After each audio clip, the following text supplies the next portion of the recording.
Let's see how you handle a stroke of genius like this. I knew you couldn't hold your liquor. No! At this rate, the family will be done for! Done for! This is where we split up. She can't be too far away.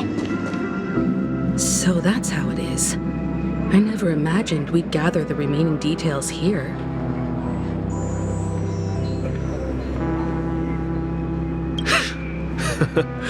To borrow Gallagher's catchphrase, what an unpredictable twist of fate.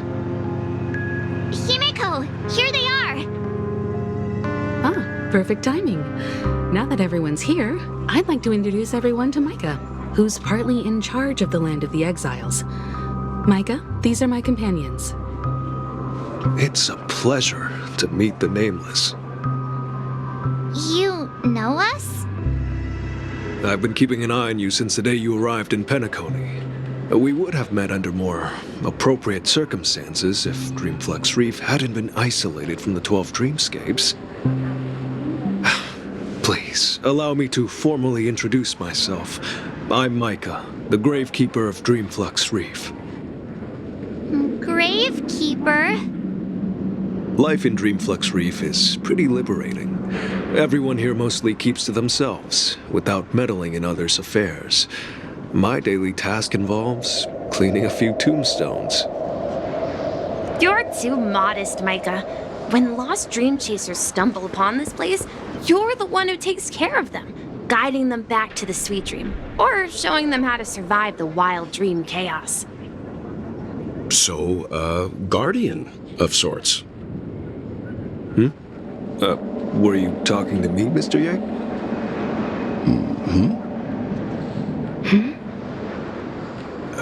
On that note, Mr. Mika, which tombstones are you referring to? We didn't come across any graveyard when we arrived. They're actually just symbolic stones. But since you're curious, Mr. Yang, I'll take you there. I have a feeling you might find something of interest there. But before that, you have an important guest joining you. An important guest? Who could it be? This way, please. The roads here in Dreamflux Reef are a bit run down, so watch your step.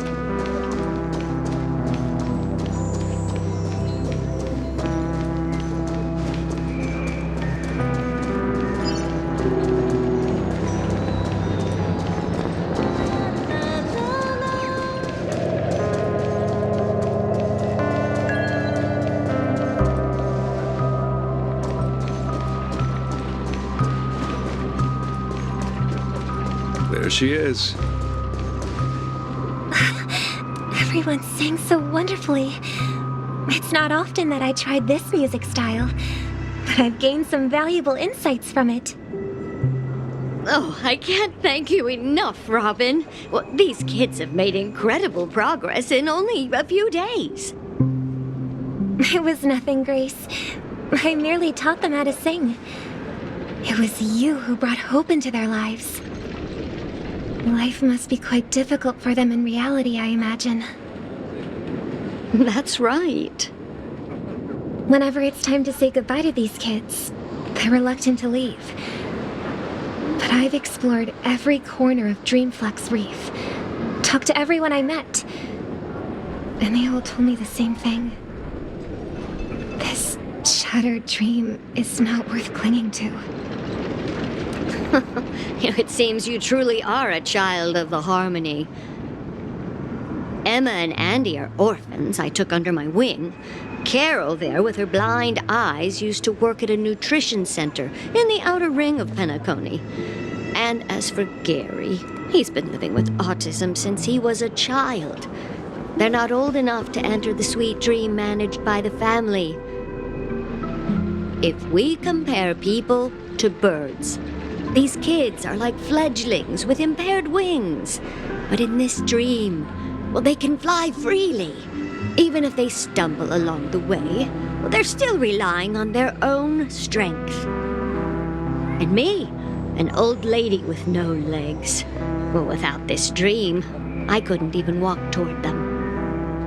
I'm glad that you found a new life here in Penacony. It's just... Don't worry, Robin. Dreams have their significance, but they aren't everything. Both the children and I understand this. No matter how long we fly through this dream, we will one day return to reality. But you know what? Emma and Gary aren't plagued by their insecurities anymore. No, and Carol is learning how to cope with her blindness. And Andy is livelier than ever. Well, even I've become more optimistic. You see, in dreams, we learn how to live. Once we return to reality, we learn how to survive. And should our feathers be damaged, then we share our wings with one another.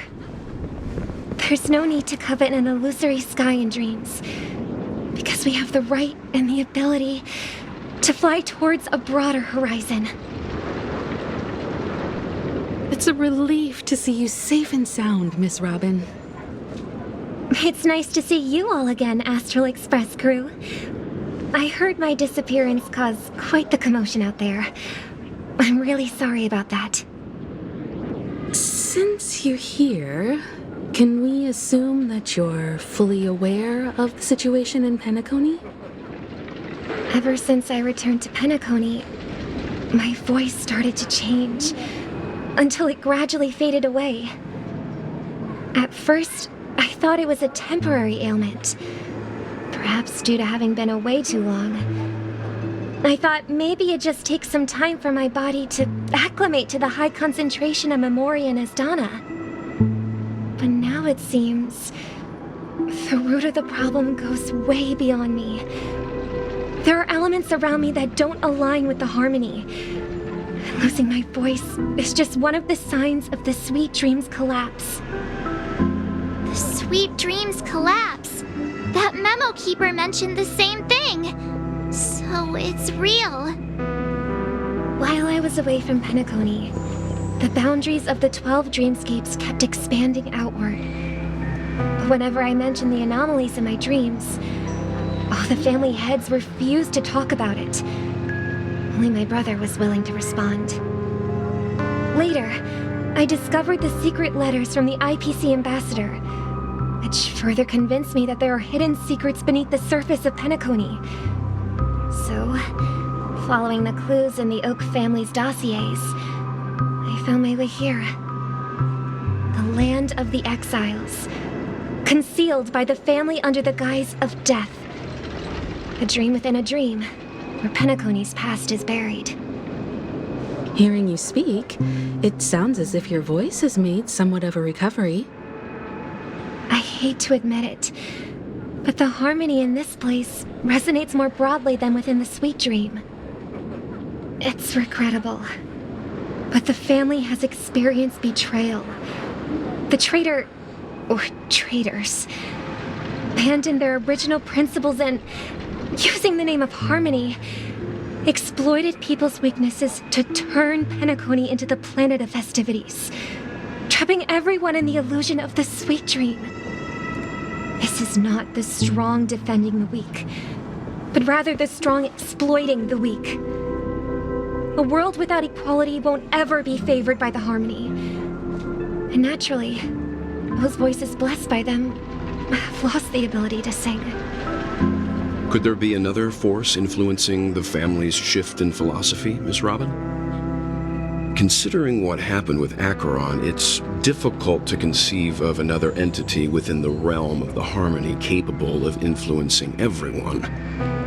Unless a power surpassing that of an emanator is involved. I'd heard about what happened to the Xianzhou Alliance, but as far as I'm aware, the family hasn't faced any such external interventions. Who knows? Perhaps I've just been away too long and missed something. Regardless, I cannot accept my home is moving towards the very opposite of what the harmony represents, while still claiming to uphold it. I must uncover the reason why Mikhail cut ties with the family, and who exactly it was who betrayed us all. Do you remember our arrangement, Mr. Micah? Well, Here's my answer. I've decided to forgo my role and never step foot on the Charmony Festival stage again.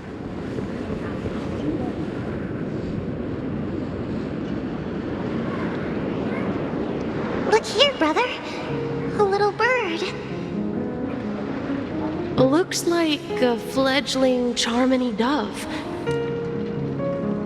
But Charmony doves don't live here. So how did this little bird get here? Maybe its parents abandoned it? It looks weak and frail.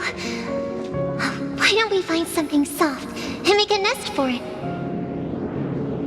This place is too dangerous for a fledgling. Let's take it with us. We can put it on the wooden shelf in front of your window. Okay. A bird like that must have a beautiful singing voice. But where will it live? I'll ask the family head to build a cage for it. A cage? But then it won't have the freedom to fly, right? Let's see. What is it that has captured the attention of the two best interpreters of the Great One? To the point that they've forgotten how to enjoy their dessert. Oh, poor little thing. Doesn't look like it's doing well. Do you want to rescue it?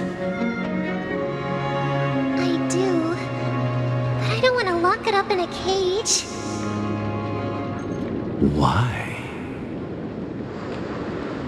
Even if it's small and not fully feathered and can't sing, it didn't come into this world just to be locked up in a cage. Birds, they should be flying free in the sky. That's quite the romantic idea. And what about you, a young scholar? Do you agree with your sister? I think she's right. But if we leave it out in the wild, it won't survive for more than a few days at best. Ah, I see. It seems our little scholar is still a bit unsure. Well, let me tell you youngsters a story. As you probably know, Charmony doves can fly through the air. When they fly really high, the friction caused by the flapping of their feathers against the atmosphere creates amazing lights so that they look like shooting stars. We've seen this spectacle so many times that we think it's just something they can naturally do. But that's not the truth. Their radiant display is the result of countless struggles against nature over generations. Their ancestors were too weak to survive on the ground, so to escape predators, they started seeking new opportunities in the air. After countless attempts by many generations, one of them finally figured out how to fly. It soared into the sky and never looked back at the ground again. So, you mean birds aren't born to fly, but they find a way to do it through their determination, right? Well, that's an idealistic way of putting it. So, what are your thoughts, Sunday?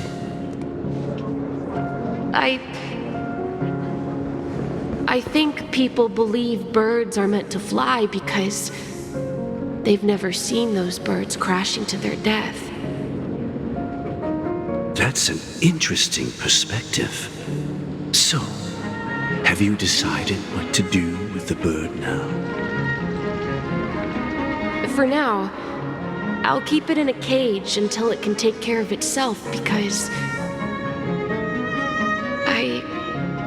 I want it to live, no matter what. Well said, kids. It seems each of you has found your own answer. Your insights are truly remarkable. And I hope they come true in their own way. We will take good care of it. Won't we, brother? Yeah, but Mr. Gopherwood, there's one thing I don't quite understand. And what might that be, my son? What if this little Charmony dove never learns to fly in the end? I mean, if there are fledglings in this world that can never fly throughout their lives, should we let them go back to the sky, only to see them crash to the ground and die? Talking in your sleep, Birdie? Time to wake up.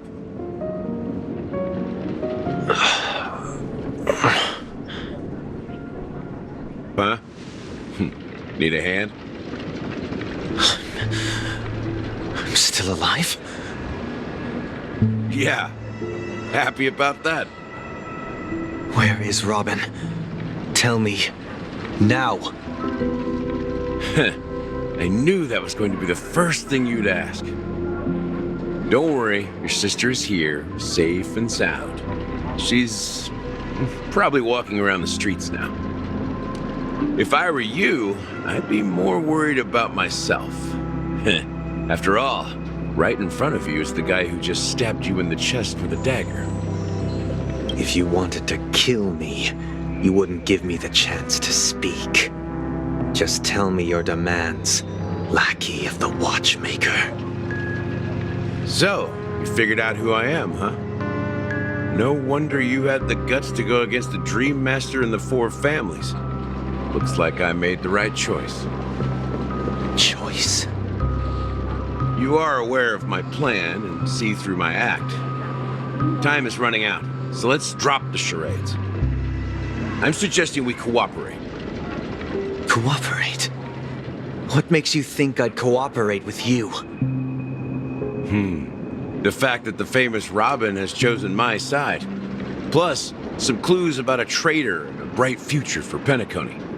Any of that catch your interest? I find it hard to believe a man who's full of deception. Fine. You don't have to trust me. What you should trust is the sense of justice inside of you. Show me Robin first. All right, as you wish. Here she is. Huh? What's your trick this time? Just kidding. I mean, this lady will lead us to Robin, right? And the crew, too. There are too many people who you owe an explanation. That'd be great. Please follow me, Honorable Oak Family Head. Now, all the actors are on the stage.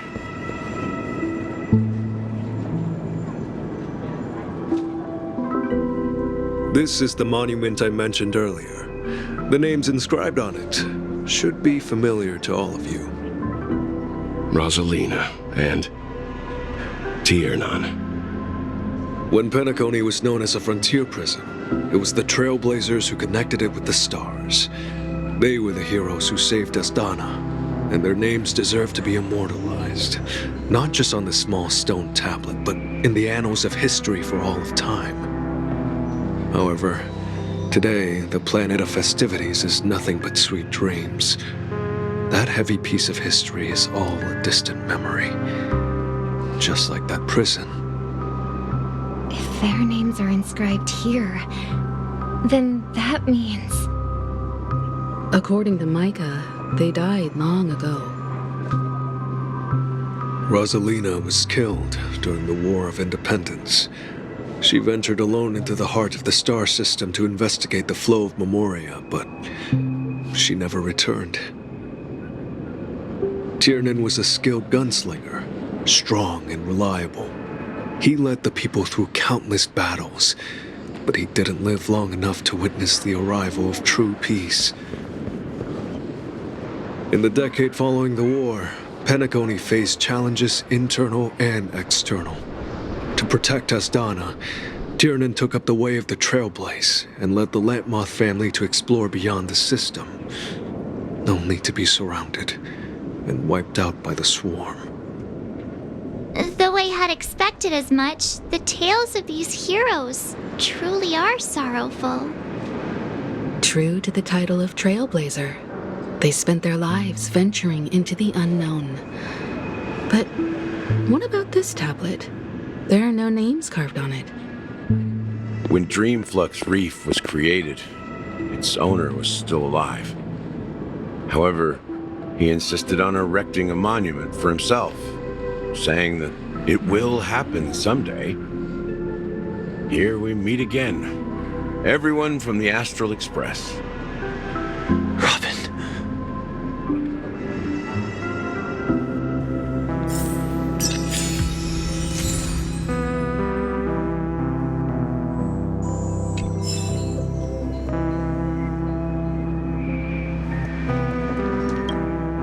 I promised to give the siblings some privacy, so let's talk about our business first.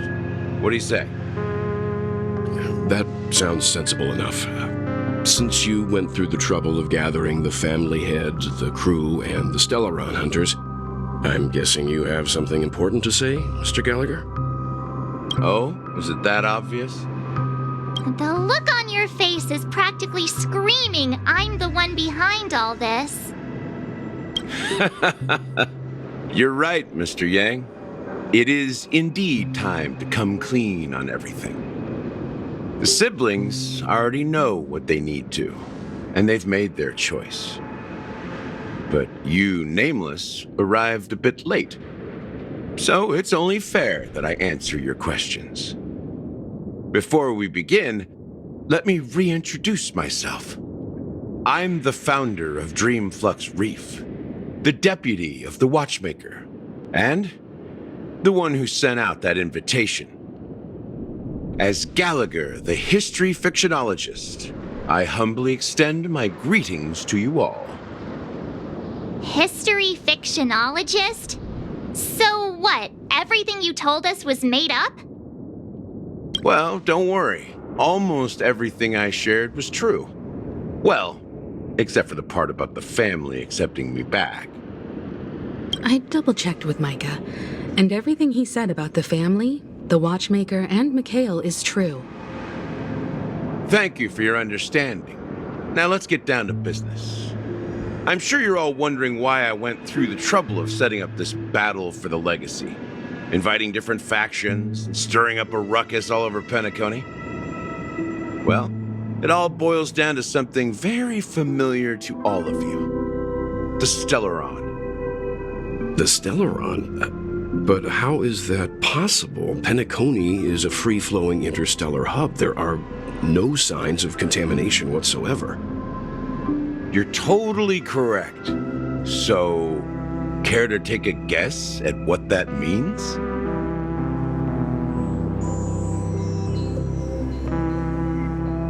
How keen.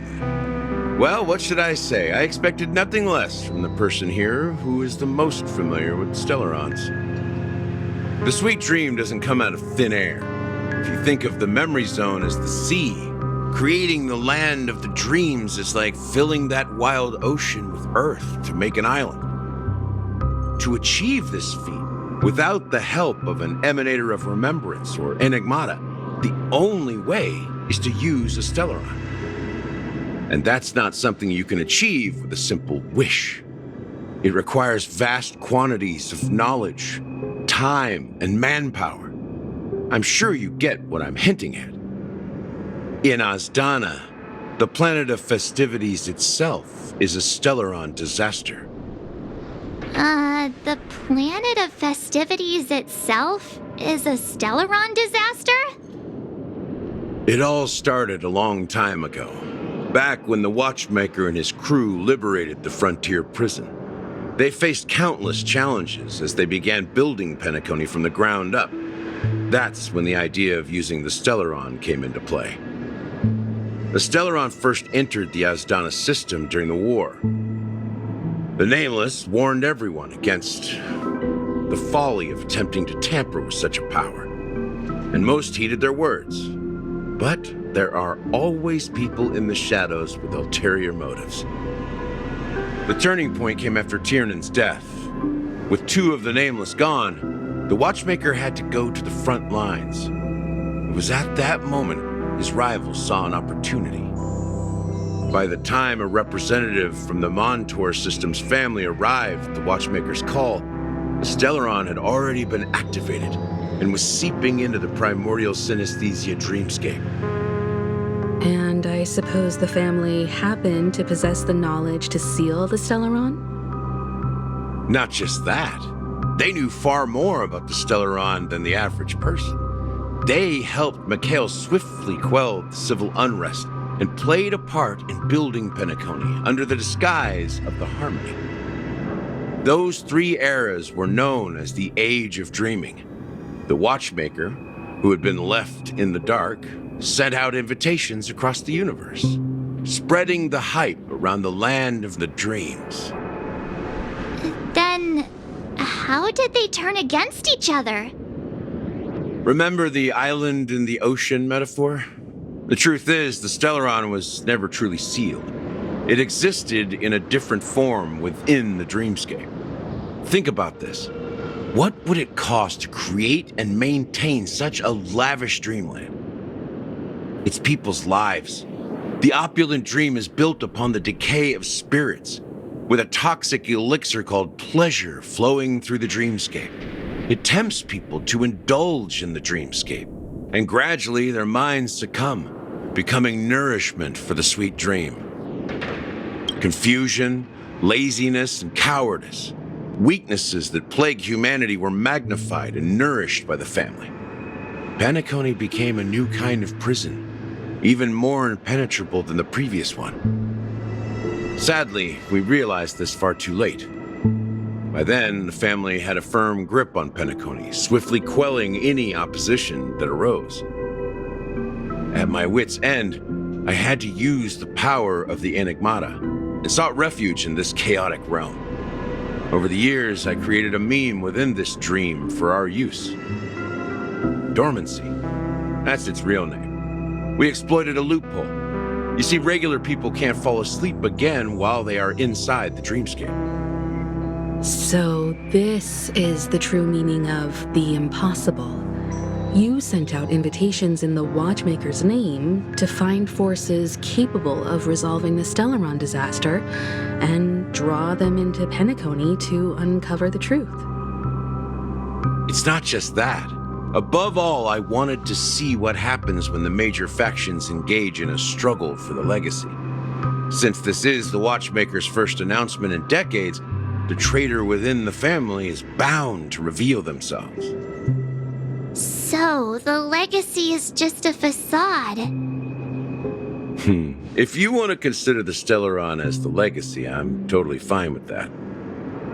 If that's the case, where is the Stellaron now? That's a question for Mr. Wings. The Stellaron is still under the family's control, and as the head of the Oak family, I'm sure he holds all the answers.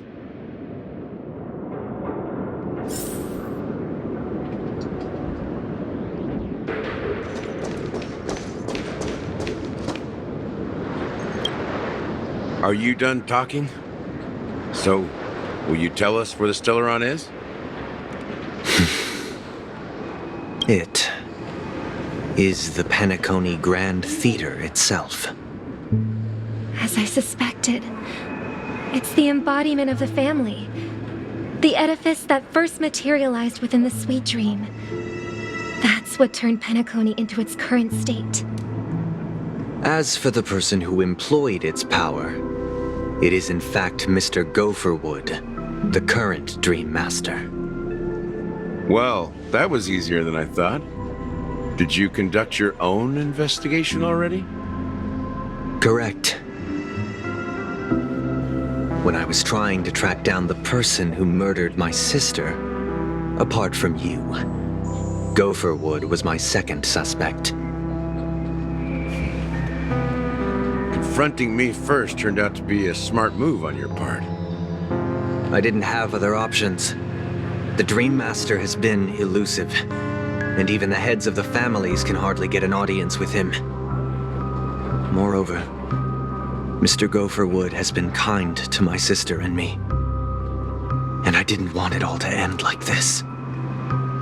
What do you mean by that? To be honest, my brother and I are also victims of the cancer of all worlds. We grew up as orphans, and were adopted by the family when they came to help. Mr. Gopherwood recognized our potential and brought us to Penacony. But I can't just stand by and watch Mr. Gopherwood become an enemy of the Harmony. I won't use my voice to support an evil cause. I won't step on that stage and sing, no matter who the traitor is, or what orders they give me.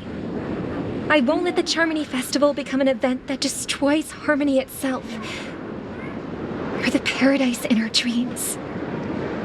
Indeed, for the paradise in our dreams.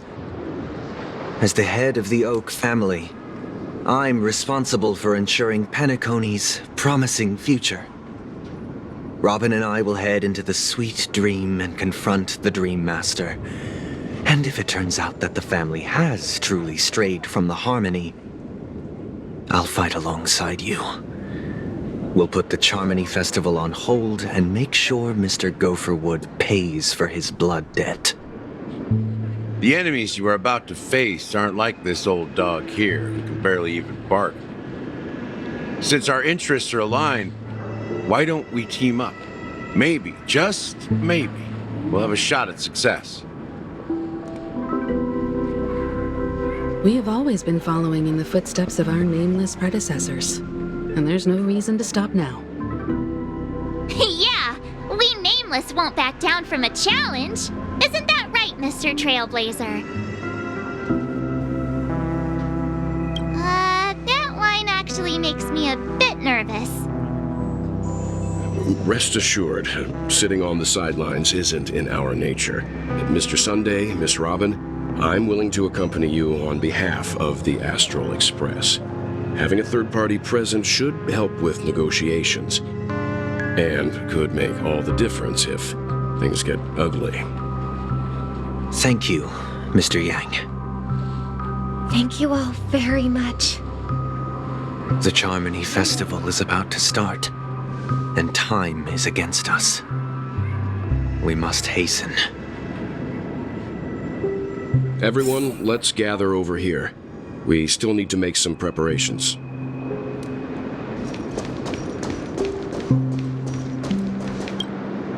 I may have been quick to step up to the plate, but confronting the Dream Master could be a very dangerous affair. Huh? Even you're saying that, Mr. Yang? How powerful is that Dream Master? He's the leader of the families of Penacony, and he has the entire power of the Harmony behind him, not to mention the Stellaron in his possession. We must proceed with great caution. Maybe you can just stay behind this time, Mr. Yang? No, that won't do. Even if we count Robin as an ally, something felt off about Mr. Sunday just now. Although, I can't quite put my finger on it. I have to make sure he won't turn against us when things start to get dicey. You're still carrying the keepsake the IPC envoy gave you, right? May I borrow it for a moment? Huh. I knew it. As I suspected, this chip Aventurine gave to you is actually a miniature transmitter. If I'm right, he intends to use it to track your location or contact you when needed. As it so happens, this may actually be of some use in the current situation. Aventurine? Is he still alive? And what does he have to do with our mission to confront the Dream Master? Remember what I said earlier? Working with the IPC is a way to keep the family in check. If negotiations go south and the family show their true colors by going after the Stellaron, I'll use this transmitter to send a message to the IPC. It'll be just the opportunity the IPC ambassador was hoping for. The only question mark in all of this is Venturine's current status. But the IPC is always listening, especially senior strategic investment department heads like him. Getting the message across shouldn't be a problem. Good luck to you, Welt. Well, you take care too. If anything goes wrong, don't worry about me. Just make sure to seal the Stellaron. Spoken like a true hero. Even if the Dream Master is innocent, the family's corruption runs deep. I won't make the same mistake Mikhail did. Let's wish him the best of luck. Don't you have something else to tell us, Gallagher? Why would you say so? Before we departed, the conductor asked us to inquire about the 3 nameless in Penacony. We've already collected intel about Razalina and Tiernan, so the only one left is legwork. If I'm not mistaken, we've already met him somewhere, haven't we? It's not enough to say meet, but the answer is pretty obvious. After all, I've hinted at it in quite an evident way. I've been watching over you ever since I received the reply from the Astral Express, and I've seen the great effort you all put into linking different realms together across the cosmos. And now, after getting this far all in one piece, you have truly proven yourselves. Miss Himiko, were you the one who repaired the Express and got it sailing through the cosmos again? Yes. And you two, young Nameless, you have very interesting life stories and extraordinary skills.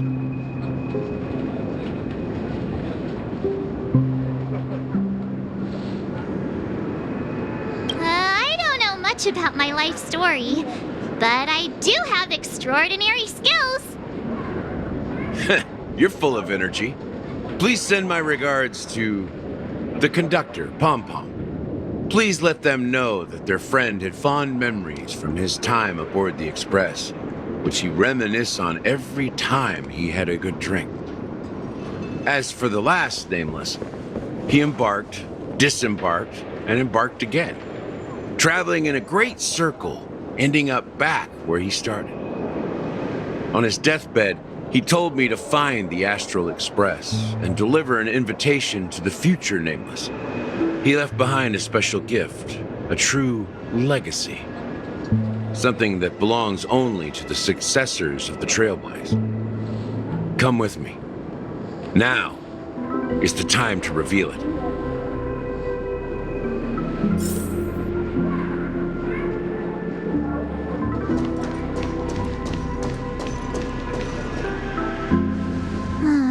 Back here again. Sometimes I feel like you're still alive, old friend. Like you've still got so much to say and do. I've kept my promise, brought the future Trailblazers you've waited so long for. I don't know why you were so obsessed with that train, but I remember your last words. Don't let us down, old man.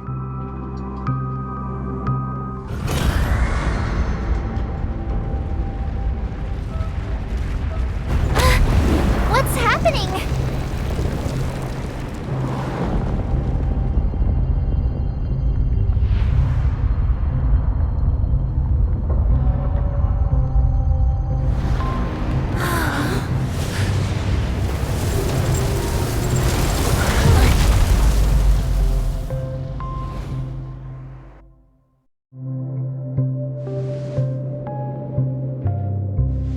Go ahead. His resting place lies in the garden up ahead. The first and last Nameless of Penacony. Mikhail Char Legward, the Watchmaker.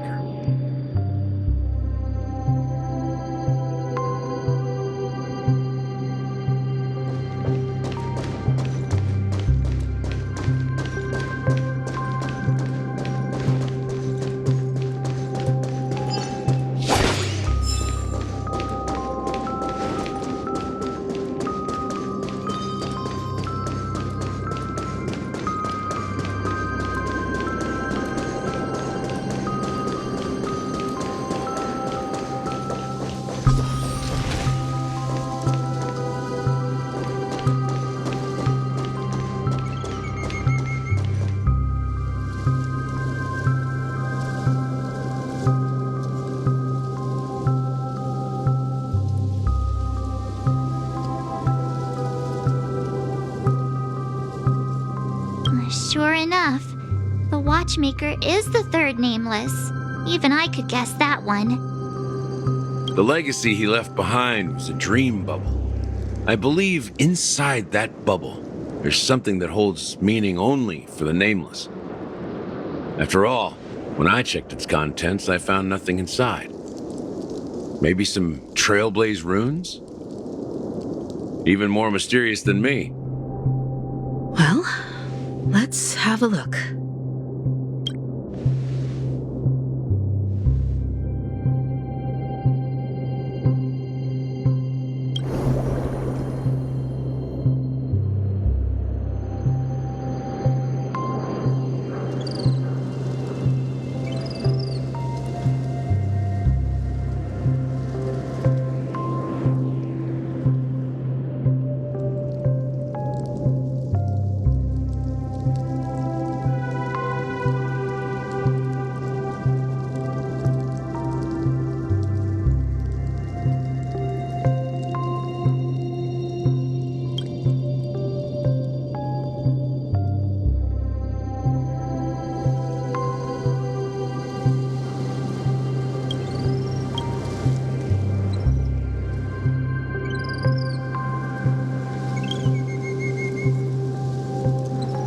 Wait, what's going on? Seriously? There's nothing inside this dream bubble? How could a dream bubble be empty? Just as I suspected. That old man always had this strange belief in the nameless and the Trailblaze. And I never understood where he got that confidence from. Especially since he never managed to get in touch with the Express while he was alive. I could never figure out what was going on in that old man's head. But this empty dream bubble is so typical of him. He was always full of weird fantasies and incomprehensible romanticism. That mischievous old man. Well, I didn't expect him to leave anything concrete behind anyway. Don't think that's the case, Gallagher. I'm sure Mikhail has left us the most precious thing of all. Don't start getting all philosophical on me, all right? Just as Mikhail believes in the nameless of the future, we unconditionally believe in the nameless of the past. How could they leave with regrets for the future when they were ready to dedicate their lives to the land they loved? There must be something contained in this dream bubble. It's just we haven't figured it out yet. You also have faith in the Watchmaker, don't you, Gallagher? Well, I'm a follower of the Enigmata. My philosophy forbids me to have faith in anything. That's why I understand what faith means in the path of Trailblaze. And I also want to know what he left behind. I'll leave it to you guys then. Can I borrow your pet? I need to make a trip back to Golden Hour and check something at the Dreamscape sales store. It's for Mikhail, and for the future of Penacony.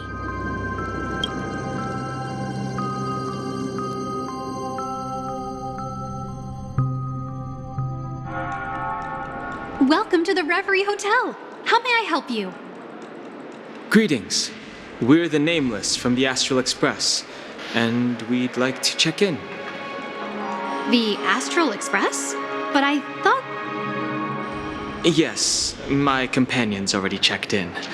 My name is Dan Hang, and I believe my personal information is recorded in your system. I see, but your companion said you wouldn't be coming due to a change of plans. Now the plans have changed again.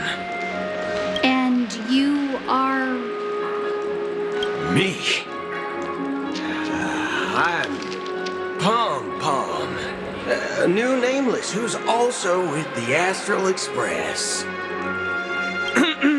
He's my fellow trailblazer. We responded to the family's invitation before he boarded the express. So he wasn't registered in your system. Is it possible to accommodate him as well? Oh, I see. Another one of the Nameless had a similar situation. Seems like a lot of people are joining the Trailblaze these days. Since there's a precedent, it shouldn't be a problem. Just give me a second to contact your companions.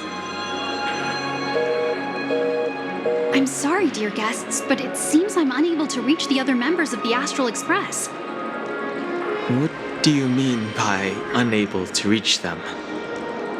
My apologies. This is the first time I've encountered a situation like this. However, the system indicates that those guests are still in the dreamscape. How about this? Give me their room number, and we'll go check on them ourselves. I'm afraid that's not possible. I need to verify both of your identities before I can share any guest information. How about you just wake up someone? Let's say, Welt? I'm sorry, but there are strict rules regarding forced awakening. It cannot be done without the proper clearance. So nothing works, huh? What's your solution then? Are you saying we sleep here? At the reception? Please be patient. We need to contact your companions in order to confirm your identities. And now it seems you need to confirm our identities before you can contact our companions. It seems so. Oh, fudge. Look, nothing personal, but if you can't handle this, go find someone else who can, okay? Please calm down, dear guests. I do recall that Mr. Sunday, the Oak family head, personally handled this issue earlier. Oh, please wait a moment while I contact him. I don't think she's trying to give us a hard time. She really just doesn't know what to do. I have a bad feeling about this. You tried to contact them on the Express earlier, but they didn't respond. Something doesn't seem right. I need to leave for a moment. You can stay here with the receptionist. Sure thing. Just don't keep me waiting forever. Home seems pretty worried about his companions. I should give him some space. Stressing out about it won't help anything. Locked and loaded.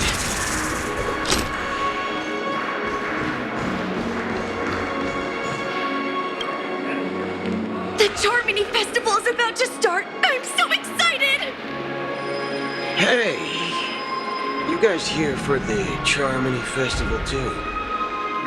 Well, I didn't come all the way here specially for the festival. Honestly, I don't really even know what it's about. But I heard it's a lot of fun! Well, back in my homeworld, Anaria, we have festivals like that all the time. My dad threw me a birthday party one time that was just as extravagant as the Charmony Festival. Oh, come on! The Charmony Festival is a once-in-an-Amber-era event! How can a birthday party compare? Well, you never know, right? Maybe on her world, birthdays only happen once in Amber Era. Anyway, let's forget about that. Unsettling things? What could possibly go wrong? It better not ruin the Charmony Festival! I've been looking forward to it! Relax. With a big event like this, there's bound to be lots of gossip and rumors.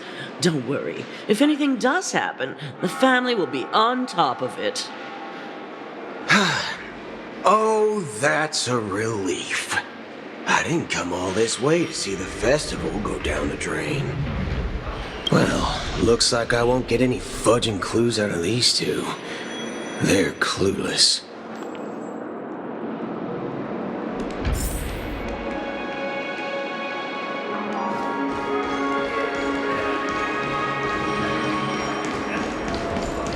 Face recognition. Greetings. I'm Cody of the Bloodhound family, head of security for the hotel. How may I assist you? Hello. So, there's something I wanted to ask about. I've been hearing some unsettling rumors about certain incidents that might affect the Charmony Festival.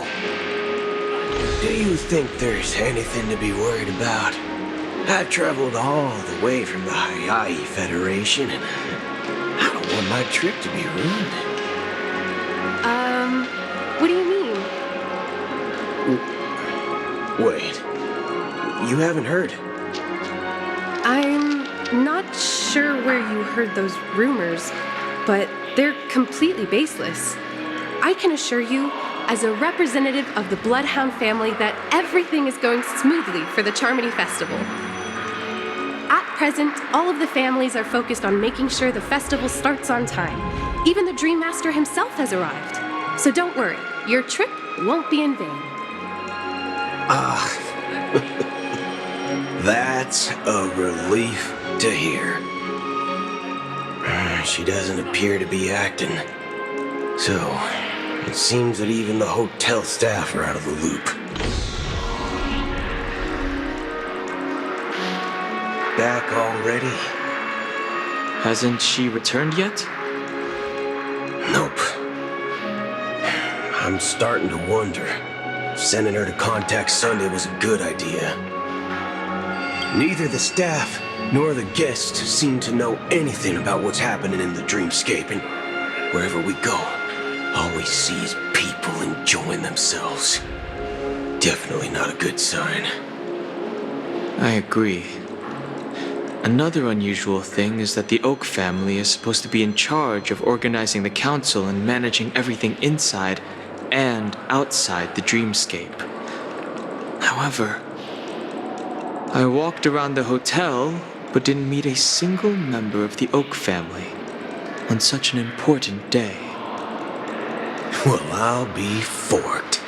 If I remember correctly, the head of the Oak family is that Sunday guy, right? We shouldn't linger here too long. Let's go back to the Express for now. Not so fast. Have you ever robbed the IPC, bro? If you run away now, everyone will be chasing after you. Are you suggesting we sit here and do nothing? I wouldn't say do nothing, but let's stay put for now. Even if the family has ulterior motives, they couldn't have anticipated us showing up here. We're the surprise factor for them. They don't want to attract unwanted attention from certain outsiders, so they won't do anything reckless. See? The IPC lackeys are keeping a close eye on this hotel. If I were a family member, I'd find an official excuse and keep the surprise factors here. If we just wait here, that would be like walking into their trap. Of course, we don't need to walk into their trap. I gave a backup plan to the memo keeper. If it turns out we won't be allowed to enter the dreamscape, she'll order a drink for me in the VIP lounge at the hotel.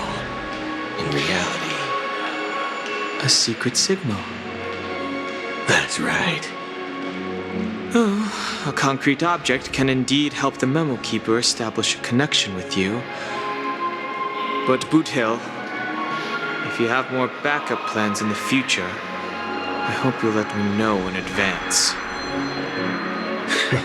I'm sorry, but it's one of my quirks. I have too many unreliable friends.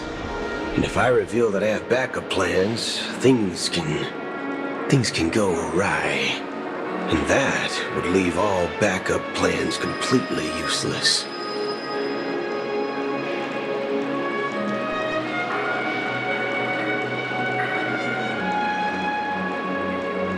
How do we get into the VIP lounge? This is where my street smarts come into play. Clearly shows that there are rooms available.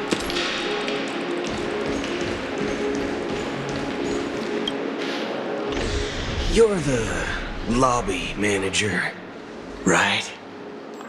Yes, I am. How may I assist you? We're the Nameless from the Astral Express. We wanted to check in, but there's something wrong with your system. The lady at the front desk said she would contact the manager, but now she's nowhere to be found. Now, we've been waiting here forever, without any food or water. What the fork, man? Is this how the family treats its guests?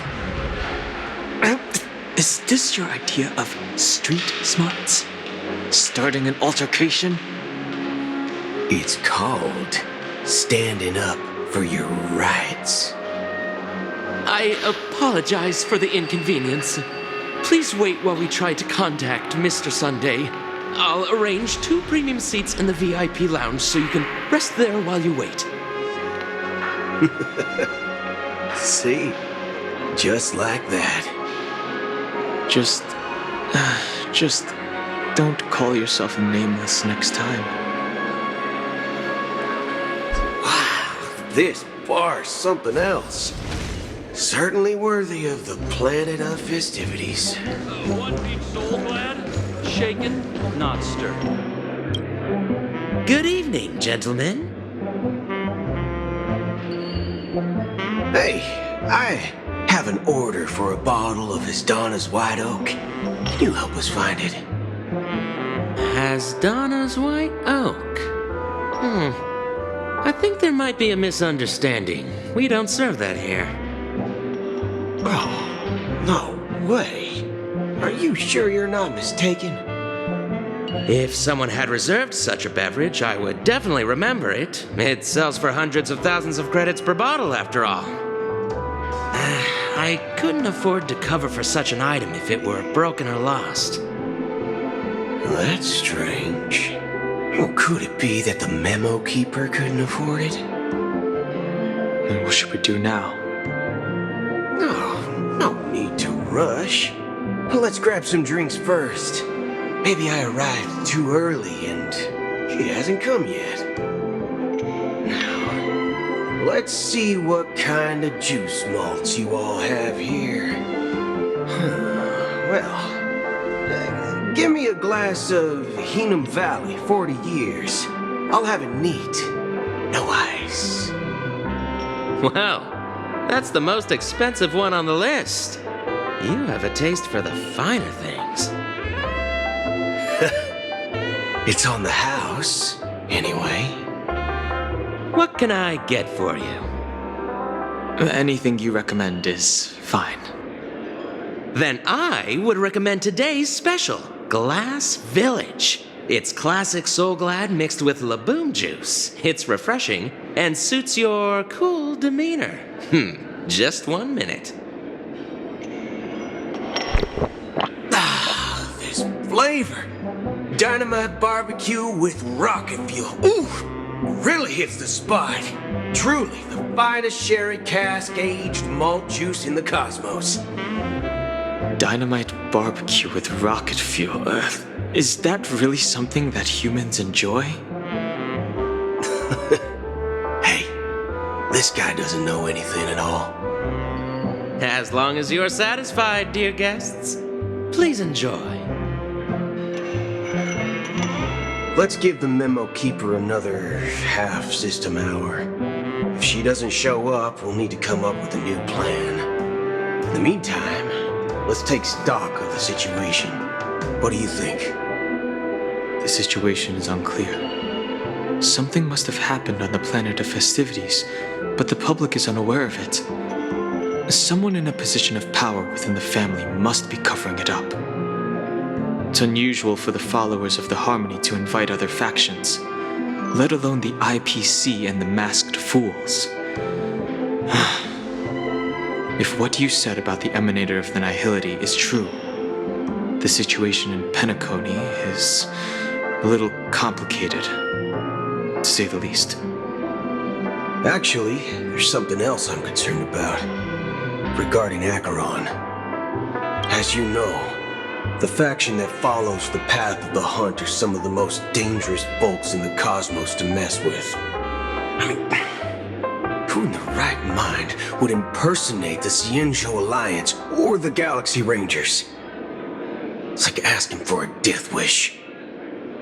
Isn't there a saying among the Xianzhou people that the Rainbow Sect lets their Lux arrow do all the beating? Talking. Do all the talking. Well, you know what I mean. Even though the Galaxy Rangers have been out of sight for years, we've been keeping an eye on this region. Even the dumbest criminals know better than to mess with the Annihilation Gang, much less the Rangers. But that Acheron lady, she doesn't seem like a lunatic at all. On the contrary, she's highly logical and organized. She knows exactly when to hold back and when to strike without mercy. And you believe that someone like her would have an ulterior motive for impersonating a Galaxy Ranger?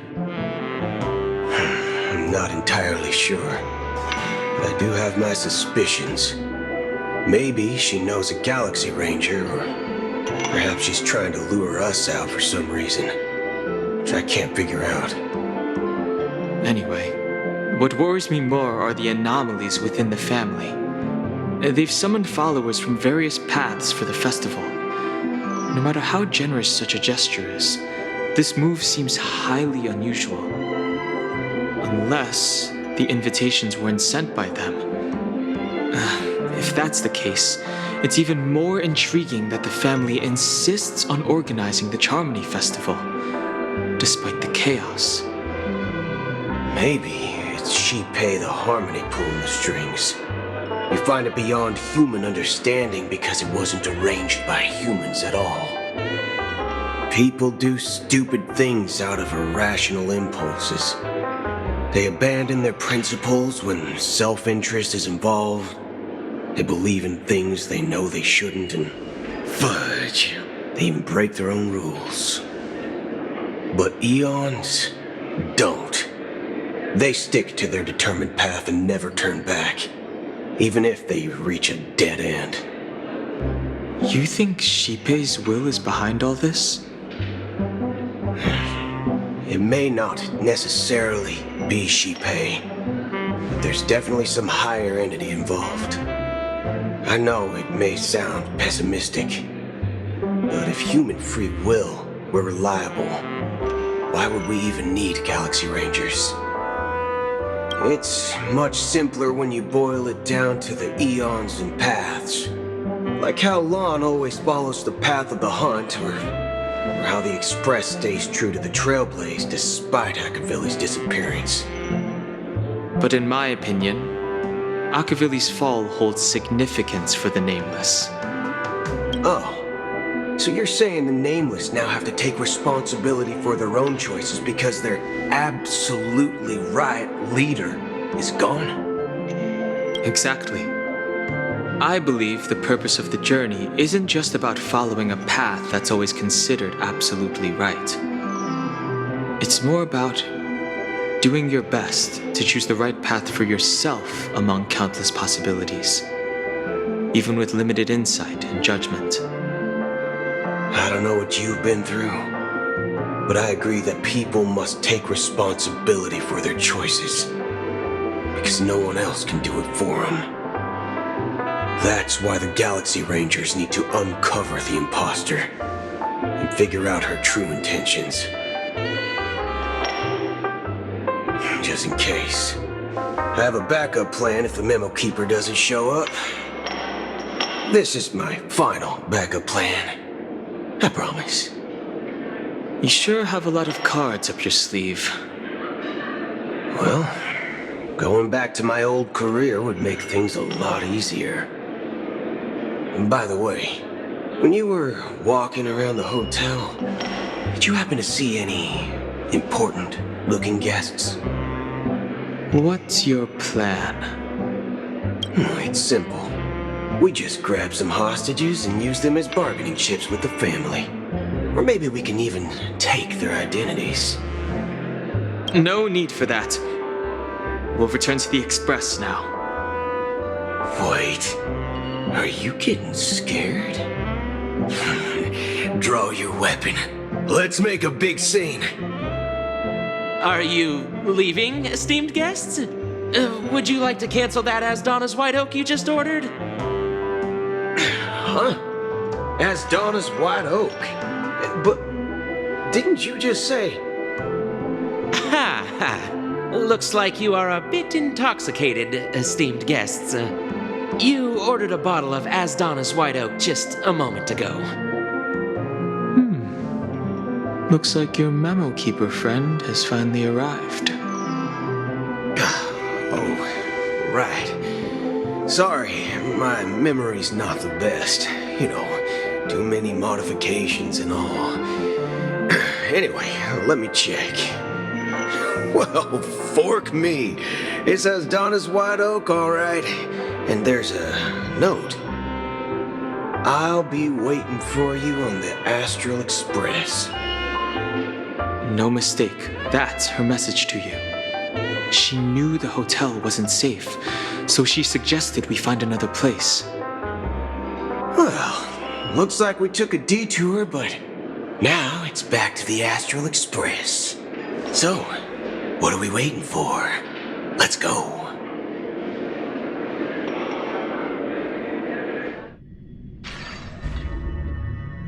You're back? Two guests just boarded saying they were looking for Boot Hill, so I told them to wait in the parlor car. Oh, just in time. 2 guests? Yeah, two.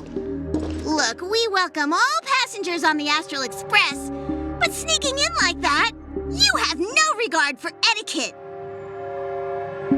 My apologies, conductor. It was an oversight on my part. I assumed you were already acquainted with the garden. Given the chaotic situation in Penacony, the Nameless are the only ones we can truly trust right now. You are the memo keeper. Pleased to meet you, Dan Hung. I've seen you in others' memories. And as for Boot Hill, this is our first face-to-face meeting. I hope you enjoyed that bottle of Asdana's White Oak. You sure have a refined taste. Finally, Memo Keeper. Well, let's cut to the chase. Spill everything you know. That's precisely what I intend to do. But before that, please allow me to introduce myself. My name is Black Swan, and I serve the Garden of Recollection as a memo keeper. As for Acheron's story, I'm sure she knows it better than I do. Greetings. I'm Acheron. What? You Garden of Recollection shirtbag! You betrayed me! I apologize, but she did that at my request. Due to certain reasons, I have been exiled by the family. Thankfully, this memo keeper came to my aid and helped me escape their surveillance unnoticed. To be honest, it was more like stalking than helping. And the process was far from unnoticed. But we did escape. I asked her to guide me to a place beyond the family's reach and to contact a few trustworthy individuals, namely all of you. Trustworthy? Son of a nice lady. You think I'm dumb or something? How about this? I'll put a few bullet holes in your head and see what secrets spill out. Then, we can talk about trust. It doesn't have to be like that. I'm willing to answer all your questions, but not right now. If my cover hadn't been blown, we might have had more time, but at the moment, we don't have any other options. No other options? What do you mean? This is the only way I can ensure everyone's safety. I kindly request an immediate warp jump out of the Astana star system.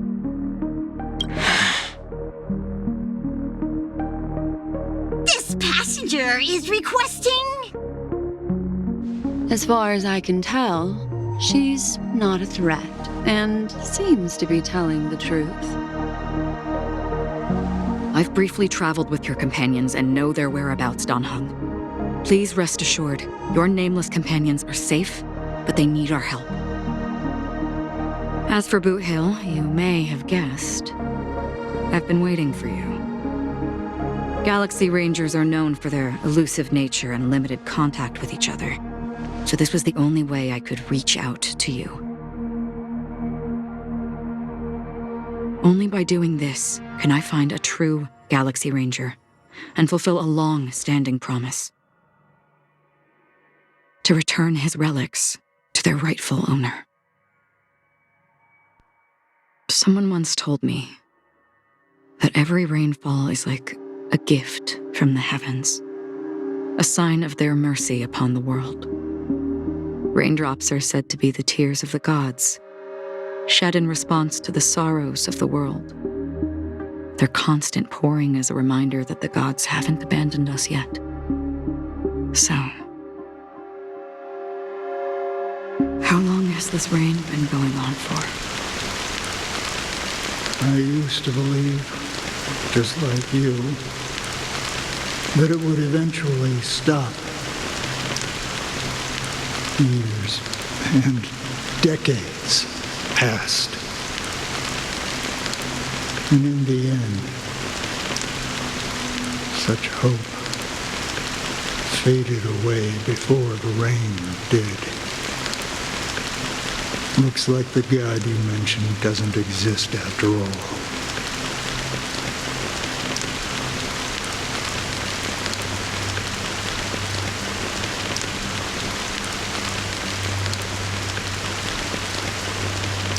Well,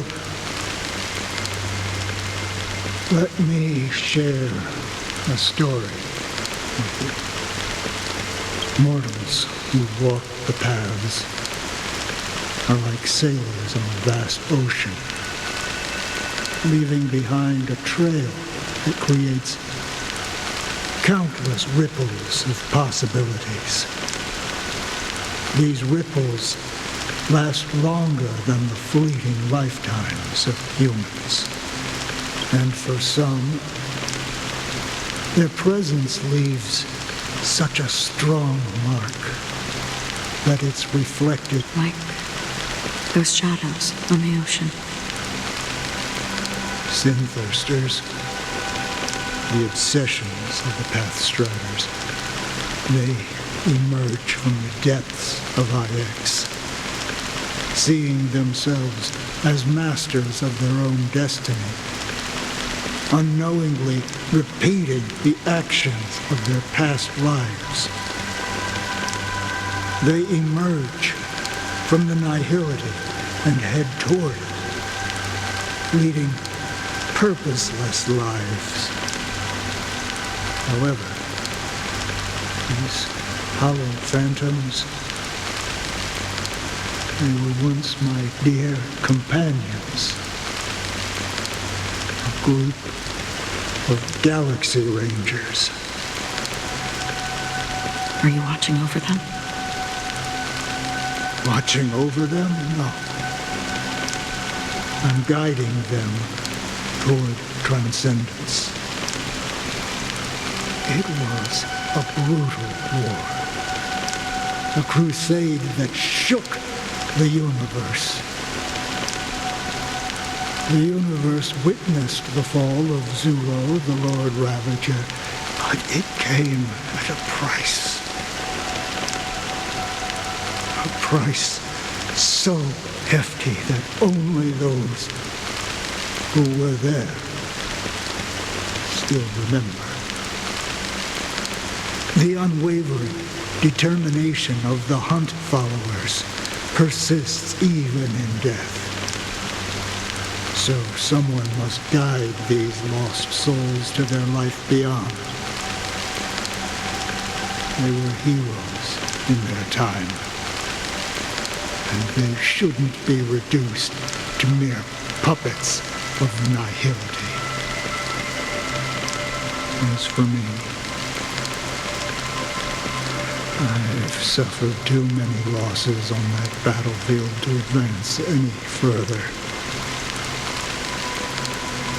And that makes me the most fitting person to carry out this task. But you know, these sin thirsters, they're not who they used to be. Does this seem pointless to you?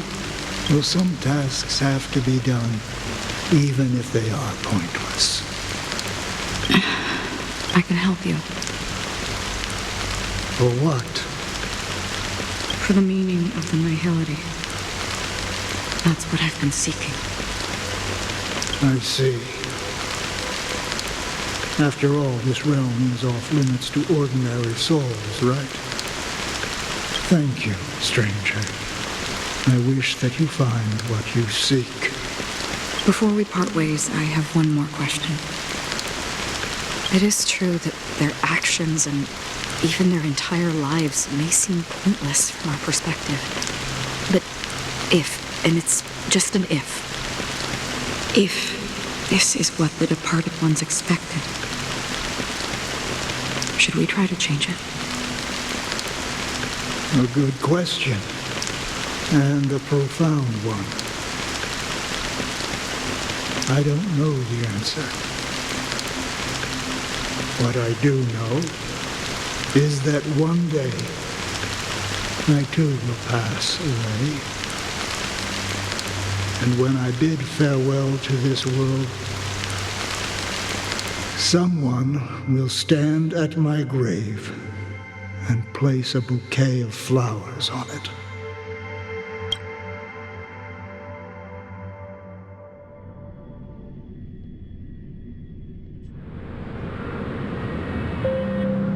When I appeared as a child, my speech, mindset, and soul reflected immaturity and innocence. As I grew into adulthood, I left behind my childlike side. I humbly request your blessings, esteemed advocate of Shipe. Come to me, my kinship. I have sought their presence with us. As you wish. I have faithfully served the Alfalfa family for nearly a decade, promoting the path of the harmony to the best of my ability. However, I made a mistake yesterday. While I was preparing dinner for the family head, I accidentally dropped a prepared dish on the floor. Out of laziness, I lied and claimed that everything was ready. Although the head has dismissed me as punishment, it has been tough to sleep with the guilt still gnawing at me, as I worried that the seeds of evilness may have taken root in my soul. So, I confess to you now to seek atonement for my sins. Do you sincerely repent and vow to change your ways? Yes. Have you examined your soul and confessed all your sins? Oh, yes. Are you willing to accept the process of atonement? Yes. Very well. Show your dedication and goodwill to the family, and you shall be reinstated among them. Now, please, leave in peace. Oh, praise Shipe. And thank you, esteemed advocate. Next, please step forward. I wholeheartedly confess to you. Please, pardon my sins. Rest assured, I have implored their presence to be with us. As long as you are sincere, absolution will be granted. Oh, great. You know, I arrived in Penacony as a stowaway. I sold everything to get a ticket. My house, my land, and my 2 children. see. Please, go on. My children were starving, and I hoped they'd have a chance at survival if they became slaves here.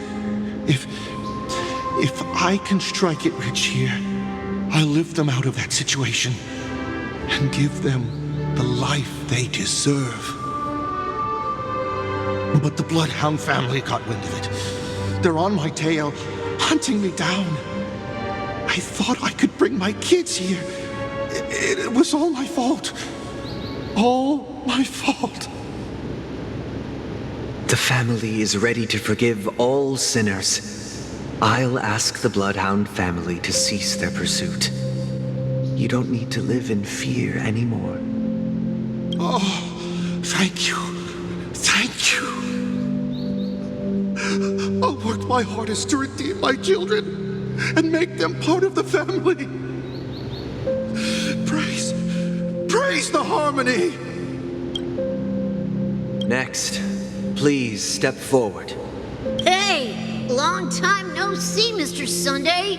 The most esteemed individual in Penacony, and the next leader of the Oak family. I have sought their presence with us.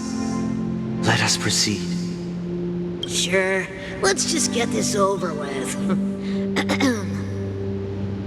I have sinned. Please forgive me. I wasted half a pizza at breakfast and a bottle of Soul Glad. That's it. Nothing more. Can we wrap this up? I've got a Robo-Ball game to catch, you know? Do you seek to atone for your sins through good deeds? My sins? Starting to sound like a saint, huh? Well, let me tell you something. Neither the family nor you have the right to judge me. You think nobody knows what your precious family has done? About the watchmaker? Huh? Don't kid yourself, Featherbrain. Those dream chasers might be fooled by your act, but don't fool yourself. Before you start spouting off your holy verses, answer me this. Where does the power of the Oak family come from? And your power? What makes you think you can sit there all high and mighty, looking down on everyone else? Well, I've spent enough time in confession today to enter the Harmony's paradise, right? Then I'll take my leave. Good luck with your election, and, don't make me regret my investments in you.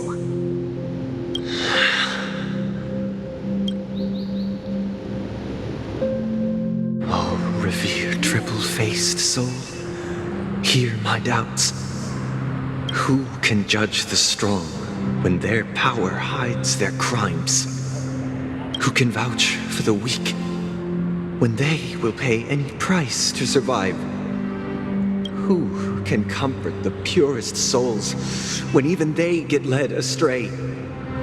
If the strong defending the weak is truly the foundation of paradise, then who is responsible for the suffering and anguish in this wretched world?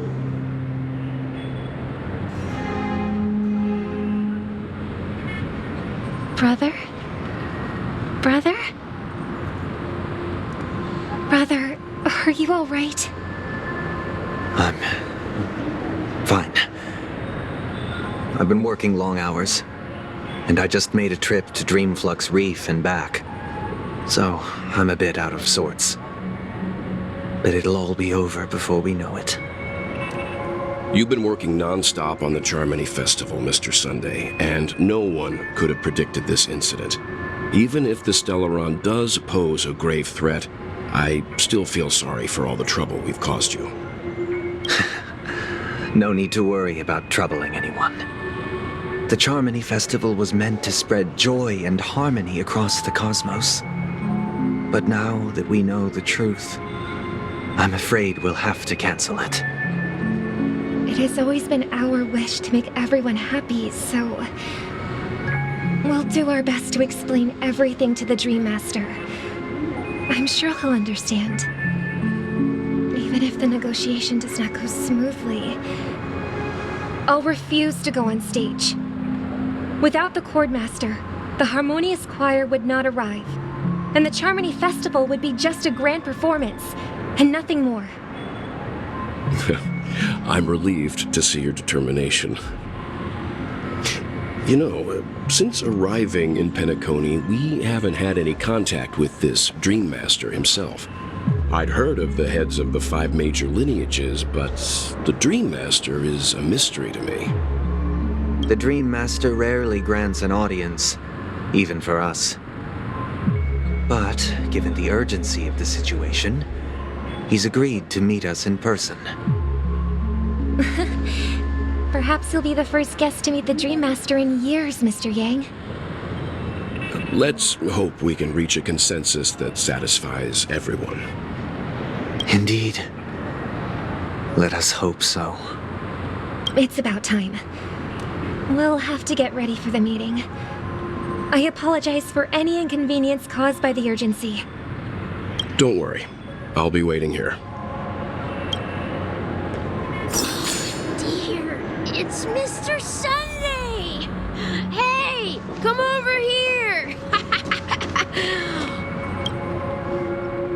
Oh, Mr. Sunday. Hey there! Okay, see the moon in the sky? It's about the size of the cap on my Soul Glad bottle. If I just reached out my hand, I could grab the moon, couldn't I? The moon? You mean the Grand Theater?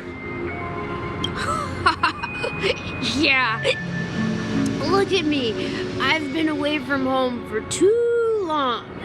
I must be missing that moon. But it's no big deal. The Grand Theater here looks much better than the moon back home. It's just magnificent. They told me not to sell everything I had just to come to Penacony. How short-sighted. Selling everything you had? Why would you go to such lengths? Why? Can't you see? Life back home is miserable. It's not really living at all. It's better to be here at Penacony. No pain, no worries about tomorrow, just sweet dreams. You can do whatever you want. That's what I call living. Yeah, now this is the life. Is this truly living? Huh? What did you say, young lady? I didn't quite catch that. Oh, it's nothing, sir. You see, the traffic on Glock's Avenue can be dangerous. How about I ask a Bloodhound family member to escort you to Ideen Park over there, so you can continue enjoying your sweet dream? Oh, yeah, that's a great idea. Wow, no wonder you were the leader of this sweet dream. You're totally a lifesaver. See you around, Mr. Sunday, and it was nice chatting with you.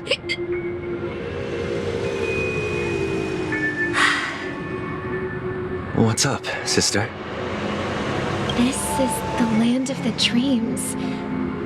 But why do they live like this? The man we ran into, he doesn't seem happy at all. Even though sweet dreams are nice, they're just illusions. But for him, they're the only way to survive, even if it means giving up on reality. That's not really living at all. I suppose you have a point. But, in my opinion, that's how most people live their lives. Why do you say that? You think that man is not actually living, but that's not quite accurate. Even without Penacony, people create their own illusions called self-value. People believe they have a predetermined value to fulfill. Gaining value means gaining power, and those deemed worthless are seen as the weak. However, value doesn't come out of thin air, and there's a limit to it. To accumulate value, people have to take from others. So, the weak get exploited and oppressed. Are you suggesting that this is not how things should be? Exactly. But, ironically, people don't think there's anything wrong with it, because they uphold the illusory notion of self-value, and even the weak believe in it. The survival of the fittest. That's where all the tragedies in the world come from. People come to the sweet dream in Penacony to escape from that reality and find solace. No tragedies exist here, only happiness, although in its nascent form. Isn't that the same paradise we yearn for in our dreams? Perhaps that man is just an exception. Let's not jump to conclusions. We should experience the dreamscape ourselves, just as I did at Dreamflux Reef. Yes, seeing is believing. I'll accompany you. The Dream Master hasn't shown up yet, so we have some time for a stroll.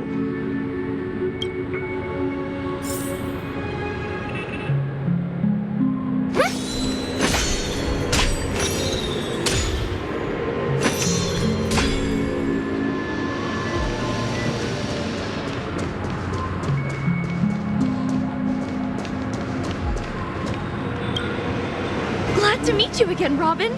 How are the preparations for the Charmony Festival coming along? We're all so excited about it. It's going smoothly. Thanks for making the trip to join the festival. You're too kind, Robin. It's a pleasure to have guests from all over the universe celebrating day and night. I can't stand being lonely or bored, so this jubilant dreamscape is perfect for me. But if this went on forever, would it get boring too? Nah, not at all. Who would get tired of having so much fun? Every day, you get to wear fancy clothes, explore all sorts of dream bubbles, indulge in delicious food without gaining weight, and you never get old or sick. As long as you can afford a room, this place is the ultimate paradise. But you know that only a few things can be brought back from the dreamscape to reality, right? That's exactly why I don't plan on bringing anything back. Just enjoying the dream itself is good enough for me. I mean, I'm not one of those long-living species. I only have around 60 or 70 years in this lifetime, and there's so much to worry about. Being happy here is pure bliss. Only in this sweet dream can I truly feel like I'm in control of my life and fate. Who would want to go back to reality after experiencing this bliss? I see. I genuinely wish you all the happiness in the world. And I wish you a fantastic performance, Robin! I'm off to the Blue Hour for the ball. See you later.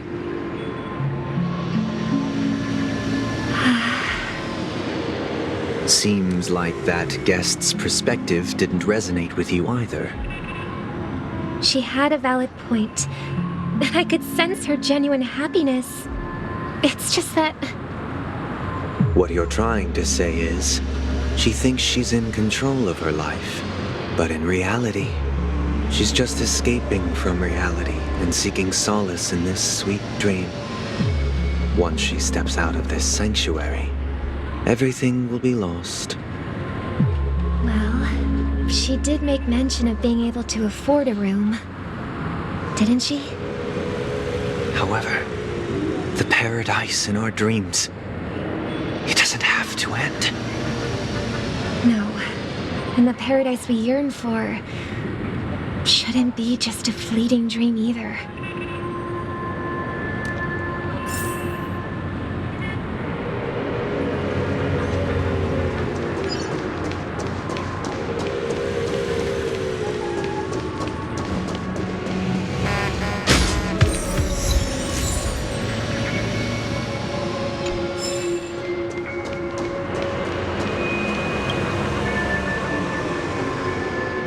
scenery in this dreamscape is truly breathtaking, isn't it? Oh, Robin. Can't believe I'm meeting you in person here. What an honor. You're right. Even though time stands still in this dreamscape, it always feels fresh. I find something new every time. A philosophical mind. I hope I'm not intruding.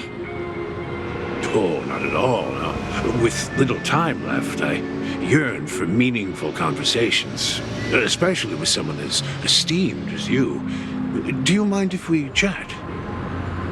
It's my pleasure. No need to be formal. Just speak your mind. You said, with little time left. Please, forgive me for being blunt. But is that why you came to Penacony? Yeah. I was part of a war, and while escaping from the Sarkosian mothership, I got exposed to some radioactive materials.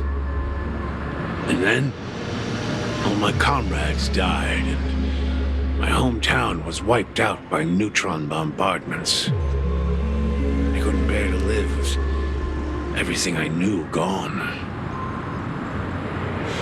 That's when I heard about a possible solution here, so I came. How heart-wrenching. I hope the family has been able to help you. They have, and I'm truly grateful for that. They provided me with a comfortable room, the most advanced life support devices in the cosmos, and a stellar team of caregivers. My physical body is now in the dream pool, sustained by life support. The me you see here is whole, rational, and no different from any other person. But I can't say the same for the me in the hotel room. My true appearance. Well, I hope you never have to witness it, Robin. So, you'll be living forever in this dreamscape, right? Just being able to live at all is good enough for me. Whether it's in this dreamscape or not, well, I don't really have much say in the matter. My world has been torn apart, and my life could end any second. So, even if this whole place is an illusion, it's still my paradise, and I'll treasure every moment I spend here. How I envy those everlasting things. That old man's story. It's so tragic. Fortunately, this sweet dream gives him joyful memories to hold on to for the rest of his life. That's precisely why this sweet dream in Penacony exists. However, even this sweet dream has its limitations. While it provides solace to the disillusioned, it can't completely eliminate pain in reality. There will be a way out. Penacony is already on the right track.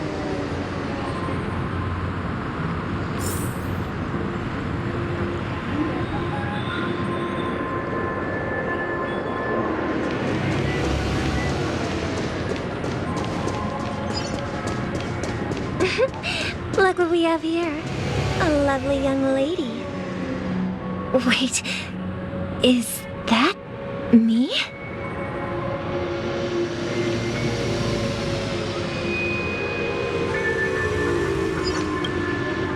Brother, what a surprise to see you again. Show yourself. Your trick won't work on us. I've heard that a skilled mass fool received an invitation too.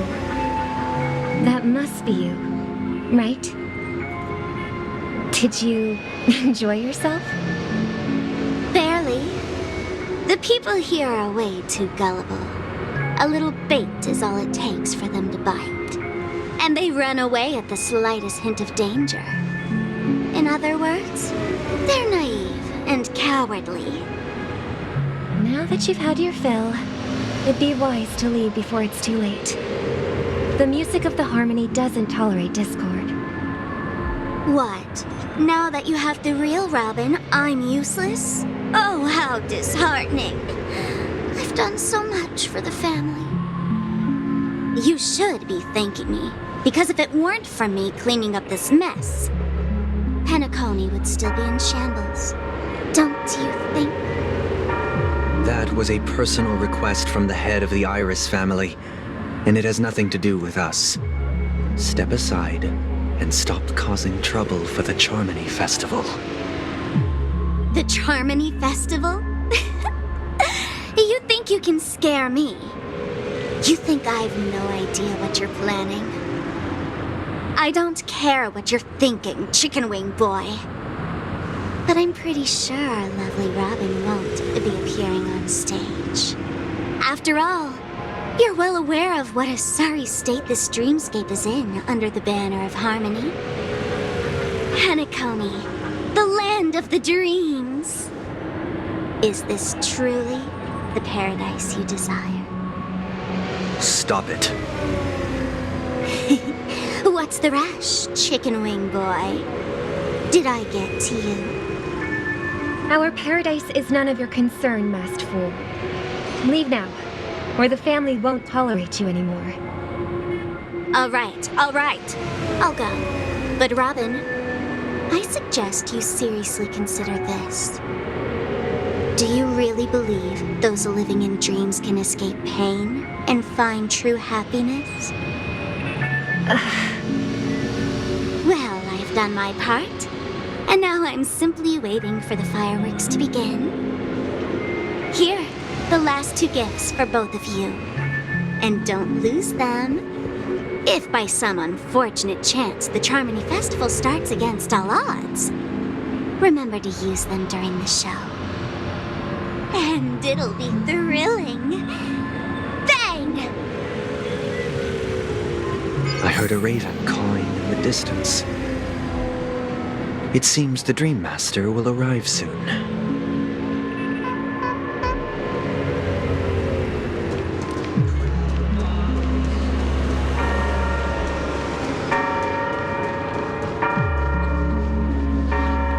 Let's wait here for the Dream Master to arrive.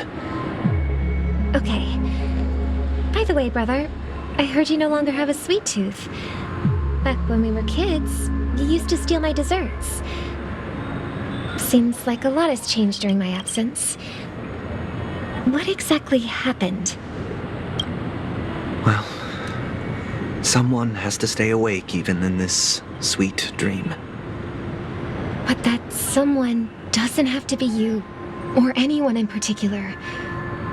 You're carrying too much on your shoulders, brother. The paradise in our dreams. It shouldn't be like this. Penacony is nothing more than a dream. It can't erase the worries and pain of reality, or bring true happiness. It only offers an escape from reality. Nothing more. Remember the old man we met earlier? Without this dream, he might have completely lost himself. That might be true, but even without Penacony, he could have chosen another path. As far as I know, the Intelligentsia Guild has been promoting their rehabilitation techniques for a long time now. That path may have been more ordinary and challenging, but now he is receiving hospice care in a comatose state, and his fate is sealed. Is Penacony granting these people a future? Or is it taking it away from them? Well, don't forget this. Not everyone really has a future. The future for humanity is like the sky for birds. People mistakenly believe that flight is inherent to birds because they've never witnessed those birds crashing to their death. Do you remember how we took in that little Charmony dove when we were young? Yeah, we took care of it.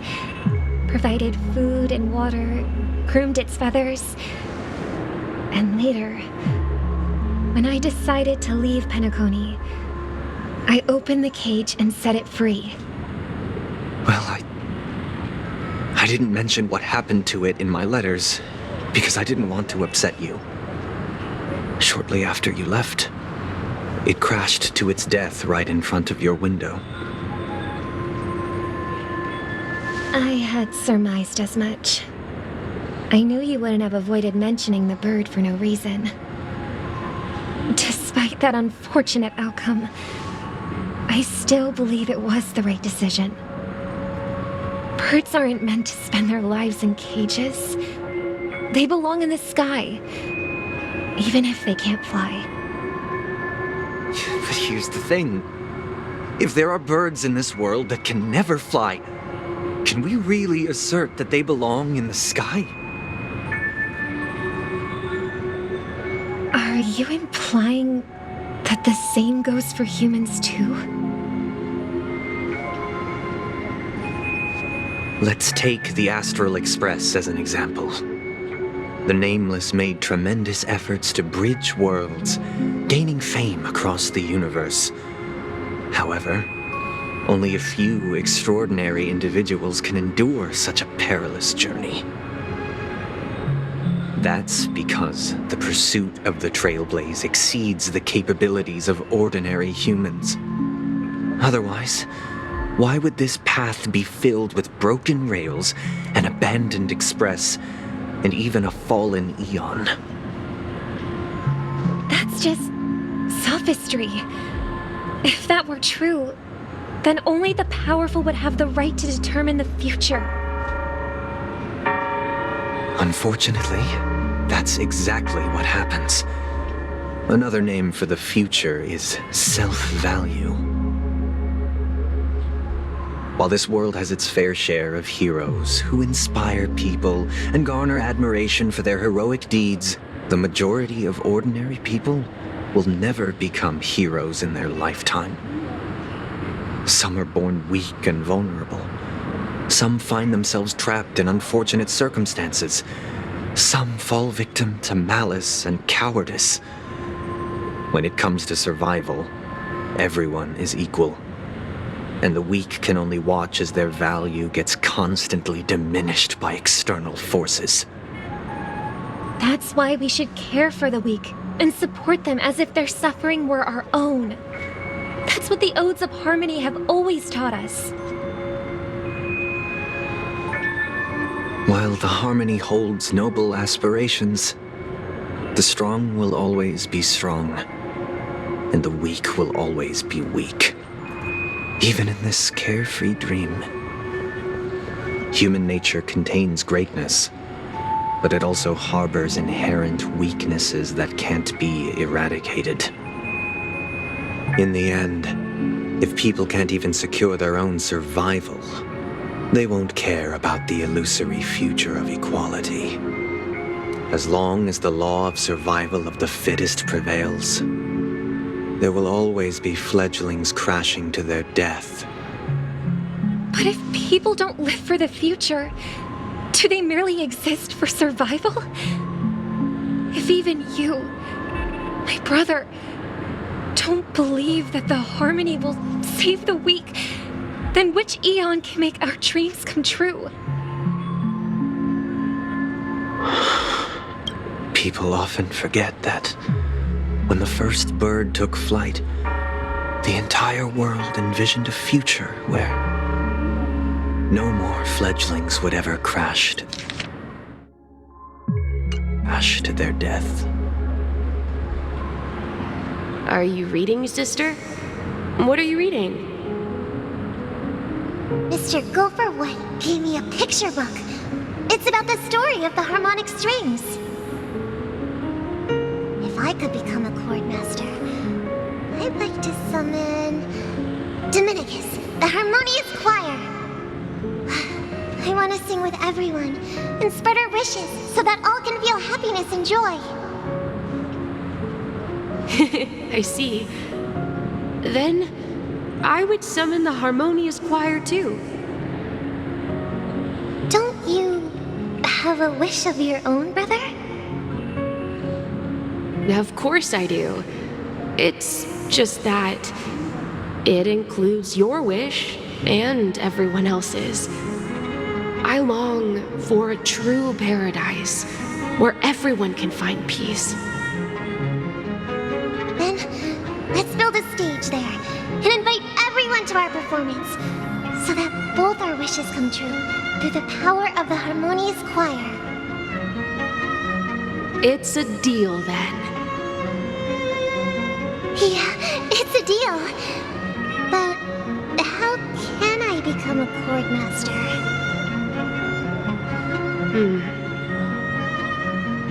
Maybe you'll have to become a star first.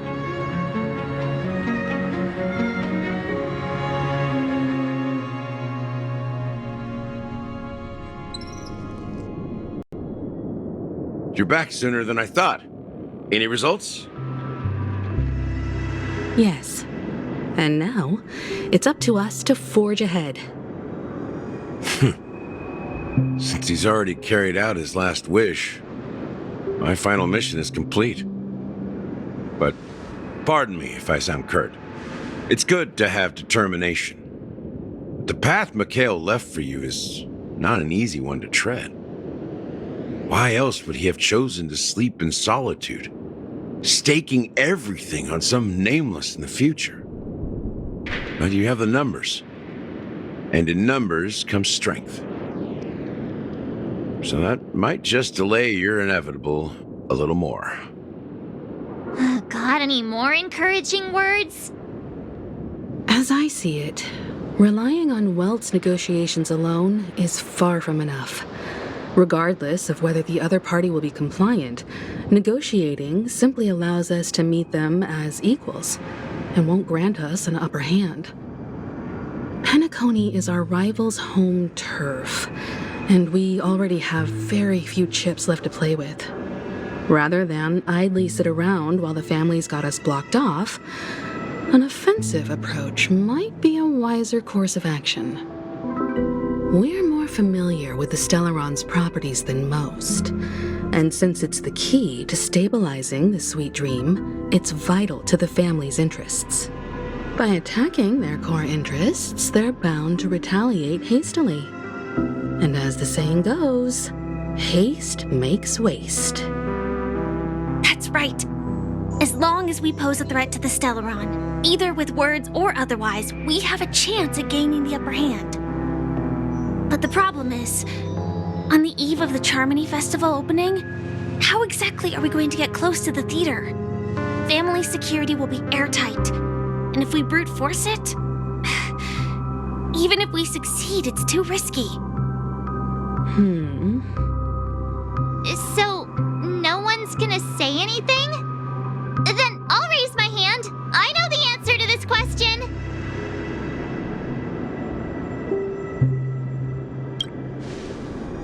What's that supposed to mean? You'd better believe it. So, I heard that before the Charmony Festival begins, there'll be a pageant to kick off the festival. It's called the Soulglad TM Festivity Auditions, or something, and it's going to be held in the moment of Scorch Sand. As long as we clinch the top spot, we'll be able to attain the title of Festive Superstar, and be able to personally bask in the graces of Miss Robin. Not that that's important.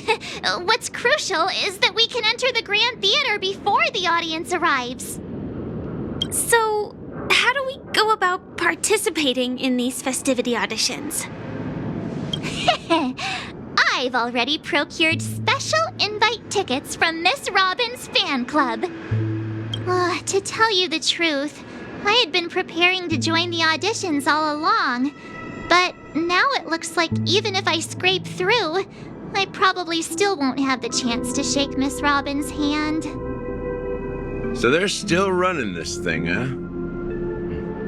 It was originally just a publicity stunt, set up by Mikhail to drum up attention. But it looks like it might be worth a shot. We'll follow Marge's plan. Mr. Gallagher, will you? I'm afraid I won't have the time. As a virtual character, I've already completed my final mission.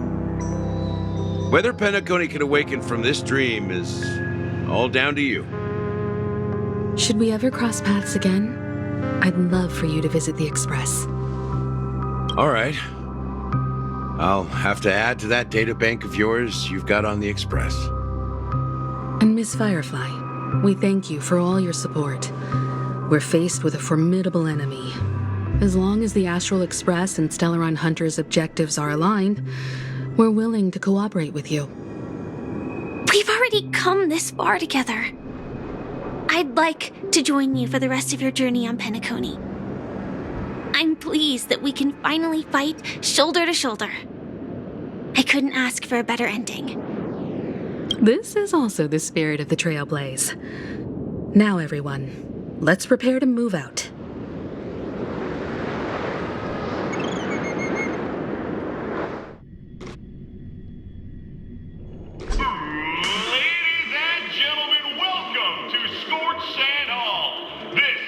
Challengers thrive and dream chasers shine, all under the watchful eye of the entire universe.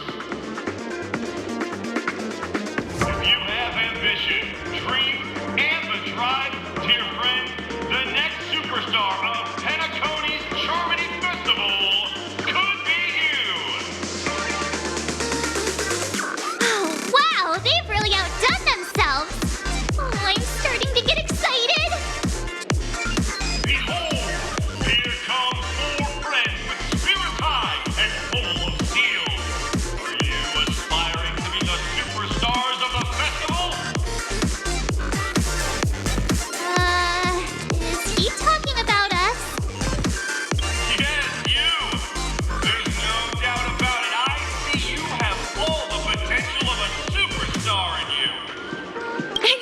You four, what are you hoping to get out of all this? As the last group of contestants, how confident are you in overcoming all of the challenges? Would you be open to a brief exclusive interview with us? It'll be quick. Your journey is long and fraught with peril, yet under a sky blanketed by banners, you vie for the crown. The sword and rose! Protect the beauty! Magnificent and majestic! A knight's head is hard as steel. Brother Lance's focus is stubborn as a heel. We don't all have to be winners, but if we don't have fun, we'd all be sinners. People are pouring in. It kind of feels like all sorts of baddies are showing up. Let's get in there quickly and enter the competition. Ladies and gentlemen, please make way. Make way. Coming towards us now is one of Penacony's top 10 wealthiest tycoons and the soul-glad business empire's founder, Mr. Dean. Allow me to introduce myself. I'm the director of Soulglad's factory, Dean Lena. My four friends, introduce yourselves to the audience across the cosmos. Hello, everybody. I'm Himiko, a nameless from the Astral Express, and these are my companions. Don't you guys need to hide your identities? Can't hide it anyways. Penacony is plastered with our posters. And because the Astral Express is so well known, the family won't dare to make any rash moves.